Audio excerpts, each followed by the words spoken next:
కొంచెం చిన్నప్పుడంతా గూడా పల్లెటూరులో ఉన్నాం గాబట్టి ఈ గోరింటాకు పెట్టుకోవడం అంటే ఇవన్నీ బాగా ఇష్టం నాకు కూడా. ఎక్కడ చెట్టు కనిపించిందంటే అక్కడ కోసేసుకొని ఎవరి రోల్లో పడితే వాళ్ళ రోల్లో పేస్ట్ చేసుకుంటా కూర్చునేవాళ్ళము. ఎవరు ఏమనేవాళ్ళు కాదు. పల్లెటూరు కాబట్టి. ఇప్పుడు ఎక్కడైనా సిటీలో ఏదైనా చెట్టు మీద కొయ్యాలి అంటే వాళ్ళ పర్మిషన్ ఉండాలి. ఇంకా మహీకి చూసారా నేను కోన్ పెట్టాను.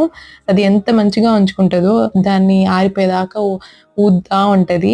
నాకు భలే నచ్చుతదసలు. నేను చిన్నప్పుడు నాకు అసలు చేతికి గోరింటాకు అలా పోయిందంటే మళ్ళీ గోరింటాకు పెట్టుకునేదాన్ని. అసలది పోవడం, నేను పెట్టుకోవడము. ఆ తర్వాత గోరింటాకు వదిలేసాను. తర్వాత మళ్ళీ మేము గుంటూరొచ్చేసిన తర్వాత ఇంకెక్కడో దొరికినప్పుడు గోరింటాకు పెట్టుకుంటా, లేదంటే కోన్ పెట్టుకునేదాన్ని. ఇప్పుడు మహీకి అంత ఇష్టపడుతుంటే నాకు భలే ముచ్చటేస్తది. అదెంత చక్కగా ఒకవైపు పెడితే మళ్ళీ ఇంకొక వైపు కూడా పెట్టు అని చెప్పని అడిగింది. బుజ్జి బుజ్జి చేతులకి ఎంత చక్కగా పండిందో చూసారు కదా! నేను ఒక సైడ్ పెట్టా. అది కాదు మళ్ళీ ఇంకొక సైడ్ పెట్టమంటే అటు కూడా పెట్టాననమాట. ఇంకా అంతే వీడియో అయితే. Bye bye.